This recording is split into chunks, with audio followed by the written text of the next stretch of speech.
On this episode of Making Energy, we detail the multi-million-dollar energy investments you need to know about at high schools, universities, and community colleges across Louisiana's coast. These centers are preparing Louisiana's graduates to be the best educated energy innovators on the planet. We owe it to our industry to make sure that we're providing a high-quality education for our students. If we want to make sure those opportunities are delivered in Louisiana, we have to create the training in Louisiana as well. The more that we can add and diversify, the more stable our stream of energy becomes and can make things more affordable for Louisiana citizens. Let's start with public education and take a visit to the Satellite Center in St. Charles Parish. This is not your traditional high school shop class. The Satellite Center is a standalone campus offering students at the parish's two public high schools a chance to learn a trade, get a jump on college classes, or prepare for an advanced degree, all with state-of-the-art labs, hands-on training technology, and future-focused teachers. The Satellite Center is an experiment in partnerships between public education, families, and companies. Joining us to explain how this all works in a public school setting is Dr. Ken Oertling, St. Charles Parish Public Schools Superintendent. Welcome. Good morning. How are you? Doing very well. Thank you for being on Making Energy. The cornerstones of St. Charles Parish economy are energy and petrochemical industries. The parish's riverbanks are also part of the Port of South Louisiana, the largest tonnage port district in the Western Hemisphere. Talk about the partnerships industry provides in education that makes a big idea like the Satellite Center possible as part of your public education system. We have a strong commitment to ensuring that our community is directly involved. We want to make sure that we are providing a quality workforce, not just for those industries that reside in our parish, which are quite a few, these worldwide companies, as well as our state in our country. So we have a deep commitment to do so. And one of the best ways that we could exemplify that is through our Satellite Center. Let's take our audience on a walk down the halls of the Satellite Center. Tell us, what kind of classes do you see as you peer from one window to another? We offer courses such as process technology, instrumentation, engineering. And those pathways are directly related to, I would say, the energy sector. Additionally, we have other pathways for health and career exploration, whether it's through our nursing program or health career exploration. We also have a digital pathway. And I understand that you're adding a new wing with process technology and a lab, also a water tank. When is that opening, and what energy partnerships are making that happen? First of all, we identify the needs with our industry partners. So when you talk about the industry that's represented in St. Charles Parish, you're talking about one of the only nuclear power plants in the entire country, right? I think we're fortunate to have one that resides in St. Charles Parish. So Entergy is directly involved. We also have petroleum industries and chemical industries such as Bayer, Valero, OxyChem, Shell, Dow, to name just a few. So all of these companies really use some form of process technology and instrumentation and engineering. We actually broke ground on that additional wing. So this particular expansion will allow us to expand into a true unit, almost like a miniature processing unit that'll run water using the same types of pumps, heat exchangers, instruments, and process operating software used in the industry sites in our parish, so that as students learn about these processes and tools in industry, they can actually see it and actually use it, in this very unique setting. Why do you think it's important that St. Charles Parish Public Schools leans into career path learning? First of all, these are high wage, high need jobs, right? I mean, when you talk about St. Charles Parish in Louisiana, I often reference, not just the economic engine of Louisiana, but truly one of the economic engines of the United States. When you think about petroleum and energy, Louisiana is the hub of those sources. And then you tack onto that the advancement of wind energy that's coming in the very near future. But these fields provide such a sound foundation for the future of so many of our kids. So the Satellite Center offers scholarships as well? Yes, ma'am. So aside from some internships and other partnership and opportunities, there are certain classes that offer scholarship opportunities as well, including process technician and engineering. So these scholarships help fund some of the pathways that we've helped develop while these kids attend the Satellite Center. Do any of the partners in energy help to fund those scholarships? Absolutely. Yes, ma'am. They sure do. Those same ones that I mentioned. And look, and oftentimes it's not just the money that they provide as scholarships, but it's the real world experiences, map out time for their employees and their workers in the field to come to our classes and provide that real world instruction. So their time is as valuable as the money that they contribute. The Satellite Center is educating the next generation of innovators, creators, and technical workforce. How does this learning center prepare students for the real world, including energy's role in Louisiana? The Satellite Center is really on the forefront of it, and we do that by the close interaction and the partnerships that we've established. So we don't set a curriculum and then use that curriculum for 4 to 6 years to come. We are constantly evaluating and reevaluating our curriculum to make sure that it is up to date with the current needs. When you're with other state superintendents, I'm sure they have to ask you, gosh, how did you pull off this Satellite Center? What's your answer? A collective commitment from close partnerships. I go back to our motto of you and I, we are. I am constantly communicating the value that others add to our system as much as our system provides in return. Dr. Ken Oertling, St. Charles Parish Public Schools Superintendent, thank you for joining us on Making Energy. Yes, ma'am. Thank you for having me. Now we head west to learn more about the McNeese LNG Center of Excellence in Lake Charles. This cutting-edge center focuses on the future of the liquefied natural gas industry with a combination of workforce development and industry research. The center is poised to drive economic growth and foster sustainable progress. Joining us on Making Energy is Jason French, McNeese Energy Center of Excellence, former executive director and the current assistant to the president of the university. Jason is also a consultant in the energy industry. Thank you for joining us, Jason. Thank you for having me. You opened this incredible center. Explain the vision behind McNeese's LNG Center of Excellence and the main goals that you hope to achieve. Well, we broke ground on the center actually in May of this year. It's an exciting project that was actually born well before I was involved with the leadership of the university, civic and business leadership in Lake Charles, looking at the fact that Southwest Louisiana truly had become the epicenter of a globally important industry. And this is, your listeners know what Louisiana means to the LNG trade around the world. But the fact is, in just the operating facilities, you have $34.5 billion of investment already on the ground. With projects likely to go forward in the near future, that investment's going to double. Just what's on the ground now, one of the stats I like to use is you could build every NFL stadium in America for the LNG infrastructure dollars that have been spent in Cameron Parish, Louisiana. So with that backdrop, the community leadership thought it was important so that we were creating opportunities for students from the Southwest Louisiana region, but really across the Gulf Coast, and to establish both Lake Charles and McNeese State as more than just the place where pipelines and deep water converge. Lake Charles has a world-class workforce that is working in this globally significant industry, one that we have to continue to train and to build as the industry evolves. Let's run through those stats you referenced and talk about the demand for skilled LNG operators and engineers today, and also the demand for those jobs growing in the near future. As the industry began here in Southwest Louisiana, you heard a lot of accents from Australia, for example, because a lot of that talent had to be brought in as the industry was really emerging in Southwest Louisiana. You have a workforce in place that is local, that is trained.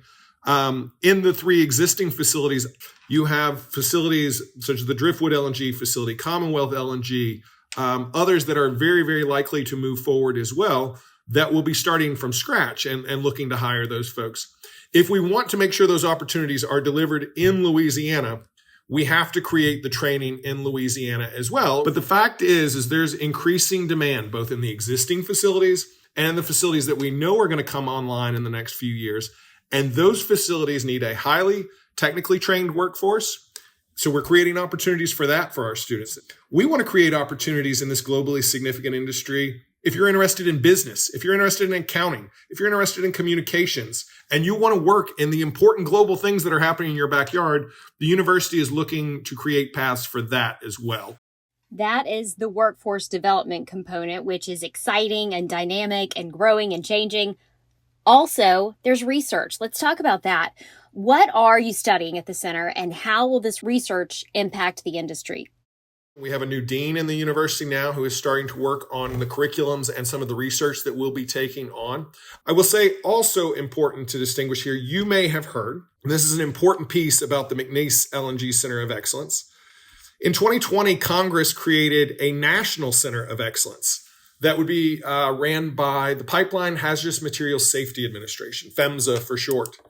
PHMSA then went out and did studies, looked at where they would locate that National Center of Excellence created by Congress. They saw the work that we were doing at McNeese, engaged with our leadership, engaged with community leadership in Southwest Louisiana. And in May of this year, U.S. Transportation Secretary Pete Buttigieg announced that the National Center of Excellence in LNG safety will be located in Lake Charles. That's incredibly important because it brings substantial federal research dollars to the area as well. So PHMSA will be deploying, I think, about $8 million a year to support their research budget, which will be focused in Lake Charles as well. Regardless of where you stand on energy development, on LNG, the fact is having a regulator in Lake Charles that is charged with LNG safety is a big deal. It's great for the community. It's one of those rare win-win-wins where the research capacity, the focus on safety, and the economic development aspect of that center choosing Lake Charles as home. We were very involved in that at McNeese, and we think while nothing is official yet on exactly where they will locate in Lake Charles, we feel very confident that the McNeese LNG Center of Excellence will be collaborating and assisting the research vision of the federal government. That was going to be my next question. We know that the center, the LNG Center at McNeese, is hoping to open in the fall of 2025. Do you have a timeline for the National Center? They're working through that process now, are engaging with the mayor of Lake Charles and with the business community and to identify the exact site. But we are very hopeful that they will actually co-locate in our building. While that has not been made official, that is certainly our hope and certainly what we're pursuing at this point.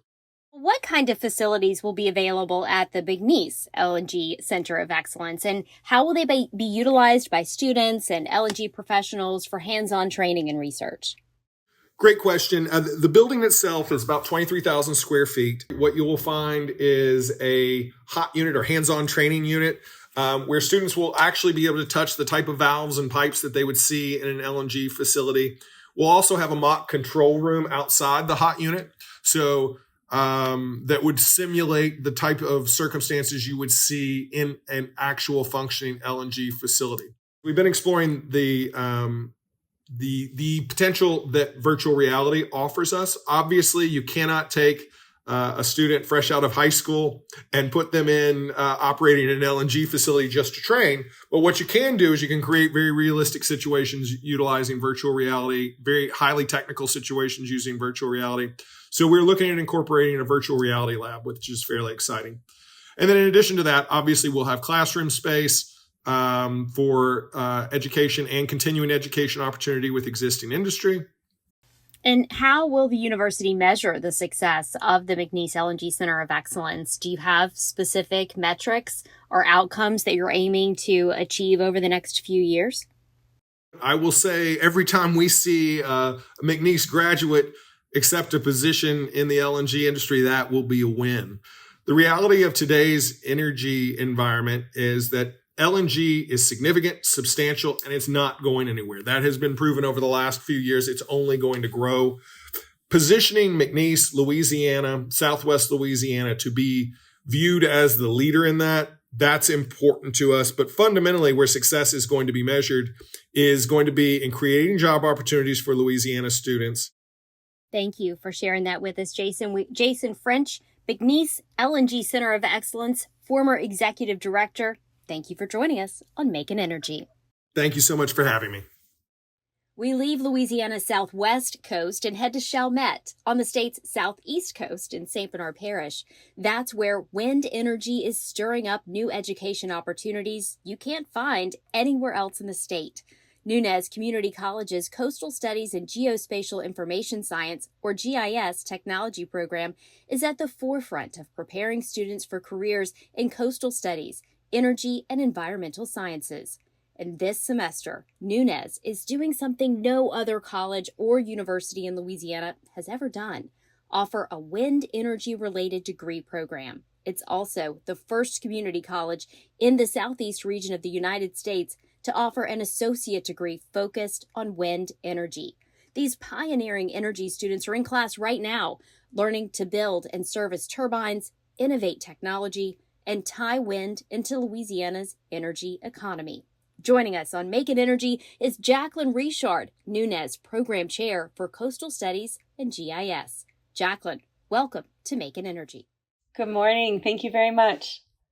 Thank you for being here. Let's talk about the level of excitement and opportunity on Nunez's campus right now as the first turbine technician students are in class. I have to say that we are truly excited to have such an innovative program on our campus and have our very first cohort of wind students walking around us regular folks on campus. While this curriculum and the degree are new, these skills have a long history in Louisiana. Let's talk about how wind is expanding energy opportunities by building on the infrastructure and the experience that already lives here. So as we all know, Louisiana has been an energy leader since the 1930s.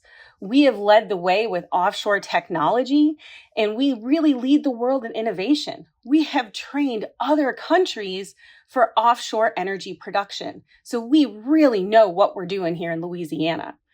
So this is really our opportunity to continue to be that leader in energy production nationwide.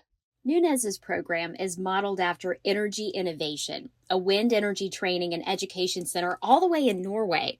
So what does that mean for students that graduate from your program in Chalmette? Can they apply for jobs anywhere in the world right after they graduate? The short answer is yes, absolutely. And it's really exciting. So the United States actually is still developing their standards, their training standards for wind turbine technicians. And we didn't want to wait. We wanted this to be a very proactive program. So we decided to go ahead and align ourselves with the international standard, which is the Global Wind Organization. So this means is as our students are earning their certifications along with their degrees, they can work both at home and abroad, allowing them that international travel that they may want to have in their career and gaining them some really unique on-the-job training that they can always bring back home to help us here in Louisiana. Of course, wind energy is just one component of coastal studies in the GIS technology program. Can you talk about the major focus here, which is on coastal studies and protection, and how energy investments and energy infrastructure build that bond? So as you mentioned, we in the Coastal Studies Department, we train students in coastal restoration, GIS, and remote sensing. And it was really important that we connect the wind energy program with our coastal program in the same department, because keeping the coastal zone and continental shelf healthy will ensure our status as an energy leader for many years to come. We also know that it's important too, because the tax revenue from our oil and gas production and potentially wind supports coastal restoration efforts. Energy and coastal restoration are intrinsically linked and intrinsically tied in our state. And we know that wind turbines are meant to add and diversify our energy production, which will only increase our expertise and enhance our energy security for our state. The more that we can add and diversify, the more stable our stream of energy becomes, and can make things more affordable for Louisiana citizens. That leads right into opportunity. Let's talk about how the Coastal Studies and GIS Technology Program will create tangible opportunities for local families and communities. Can you give us some examples of how the program will benefit the surrounding area? The pathways inside this program create pathways for jobs. A lot of our Louisiana citizens, especially along our coastal zone, spend a good chunk of their life out in the Delta, out along the coast, and they know these places like the back of their hand. And a lot of our coastal contracts, whether it's in coastal restoration or sometimes the energy sectors, are given to out-of-state contractors. But this training will help local people secure local jobs, keeping people in Louisiana. For the WIN program, it was really important for us to build this certification into an associate's program. A lot of WIN programs across the country have their GWO training inside of workforce programs, but we wanted to build it inside an associate's program for a few reasons. First, it removes the barriers to entry. So students can now utilize financial aid and scholarships to get into the program and get into that training. This also provides students an opportunity to gain a college degree, which is something that feels out of reach for so many people. The starting salary for a wind turbine technician with these certifications, and this is just a starting salary, is $62,000. The median salary for the state of Louisiana is $59,000. So for an entry-level job to have a higher than median salary means that there's only an immense amount of job security and earning potential for these technicians. So these pathways get local people good paying jobs at home. One of the reasons we do this podcast called Making Energy is to educate our audience on the opportunities ahead of us. There's been a lot said about wind. What do you wish people knew about wind energy? Cutting through the noise, getting straight to the source. As a leader in wind energy education, is there something that you wish the general public in Louisiana knew about wind energy? The opportunity for us to continue to build on the pioneering spirit that Louisiana has, and that we're not trying to replace any kind of energy production. We are just trying to add to it. And so the opportunities that are there for our young people or those that want to retrain and reskill or upskill is just almost limitless. Let's talk about the future, which hopefully is limitless. Can you discuss any recent developments or achievements of the Coastal Studies and GIS program that you were particularly excited about? And can you tease ahead to anything that's coming that you're excited about? I will also say that besides being excited about our first cohort of students and the fact that they're really making history here in Louisiana, which is really incredible to be a part of, we were also able to provide them with full scholarships for our program. We were able to obtain a Gulf Research Program grant that supported this first cohort of students. So these are students that may not have ever had this opportunity to get into this field. And so we were able to provide that financial offset for them so they can come on in and get their career started. But what I'm also really excited about is developing these partnerships and apprenticeships with our industry partners, because we know the best training comes with that hands-on experience. And so we are working very hard with our industry partners to embed these internship and apprenticeship opportunities so our students aren't just learning the theory and the technical skills in the classroom, but they're able to apply it immediately on the job. We will be sure to add in the episode description for this episode your email address so people can contact you about scholarships that are available, internships, apprenticeships, and to get more information on all the exciting things happening at Nunez Community College in Chalmette. Jacqueline Richard, Nunez Program Chair for Coastal Studies and GIS, thank you for joining us on Making Energy. Thank you for having me. This was wonderful. We're talking about close to $40 million of activity along the lakefront, whereas 7 years ago, that number was zero. And this is only the beginning. From energy-funded projects revitalizing your communities to the celebration of the industries that fuel and feed our state. I think that so long as I'm here, so long as I'm in this position in this city, I'm going to be the biggest advocate for both Louisiana energy and the shrimping industries. Fueling celebrations, energy's influence in your neighborhood. That's next on Make It Energy.